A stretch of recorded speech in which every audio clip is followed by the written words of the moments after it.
Hi, magandang gabi sa inyo mga kasawi. Kamusta na po kayong lahat? Naway nasa mabuti kayong kalagayan.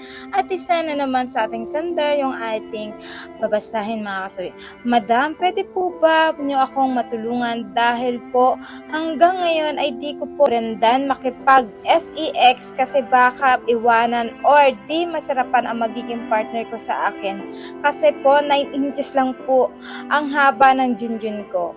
Normal po ba ang ganitong size sa Pinoy na katulad ko? Ayan mga kasawi. Natawa ako sa ating sender. So, syempre, hindi pa daw niya na-try na makipag-love making sa kanyang partner dahil baka hindi daw masarapan or nakukulangan ang kanyang partner dahil maliit daw ang kanyang junjun mga kasawi. 9 inches lang daw ito. For me mga kasawi, alam niyo ba, ang pananaw ko kasi dito bilang babae, kung ako yung jowa mo, for example mga kasawi, kahit maliit naman kasi ang junjun mo is okay lang para sa akin. Alam mo, ang pinaka-importante naman kasi para sa akin mga kasawi ay kung paano mo ako alagaan, kung paano mo ako mahalin, at kung paano mo may papakita sa akin na talagang tunay ba ang pagmamahal mo sa akin at sapat na loyal ka para sa akin at nakokontento ka na ako lang. Kasi sa akin, ang pinaka-importante kasi yung mahal ako at syempre mahal yung mga anak ko. Hindi mahalaga sa akin yung malaki man yan, yung junjun mo, kasi bonus na lang talaga yon kung talagang malaki man yan. Kasi kahit maliit man yan, kung talaga ang performance mo naman ay from the highest level, is okay lang yun mga kasawi. Bumawi ka sa performance, anin mo nga na yung malaki kung hindi naman ito magaling. Andun na tayo sa maliit kung magaling naman ang performance nito. Diba may tinatawag nga na mas maganda na maliit man ang junjun mo, pero kung magaling ka pagdating sa romance, okay lang. 'Di ba?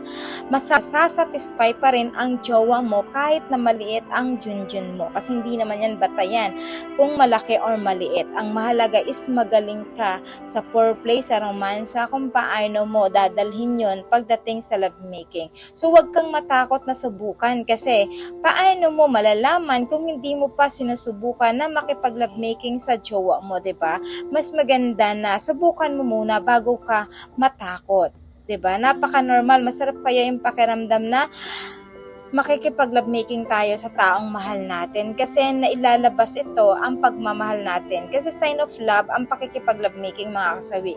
Kaya sa mag-asawa or mag-couple, wag niyong babaliwalain ito kasi napaka-importante yan sa ating relasyon kapag meron kayong karelasyon mga kasawi.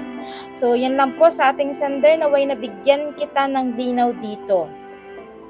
At syempre, lagi ko nga sasabihin sa iyo, hindi importante ang laki o ang haba o kung ano man yan ang inaalala mo. Ang pinakamahalaga ay ang pagmamahal, loyal ka. May papakita mo ang pagmamahal mo sa isang babae at mahalin mo siya at nakokontento ka na isang babae lang ang mamahalin mo mga kasawa. Ang okay lang po na maliit ang inyong lato-lato, ang mahalaga ay magaling kayo pagdating sa foreplay mga kasawi, sa performance ang labanan, hindi naman sa laki, kung gaano kalaki yung junjun mo. Lagi mong tatandaan yan. Kaya magkaroon ka ng confident para sa sarili mo, lagi mong tatandaan. Kasi sarili din natin ang makakatulong para sa atin pagdating dito. Walang ibang tao ang makakatulong, kundi ang sarili mo lamang mga kasawi. So yun lang mga kasawi, maraming salamat sa patuloy na pagsuporta niyo sa akin, sa walang sawang pag-share at pag-comment. Sa mga hindi pa po nakapag-subscribe mga kasawi, pwede kayong mag-subscribe, pwede na rin kayo mag-follow para updated kayo sa topic ko araw-araw. Magandang gabi mga kasawi. Bye!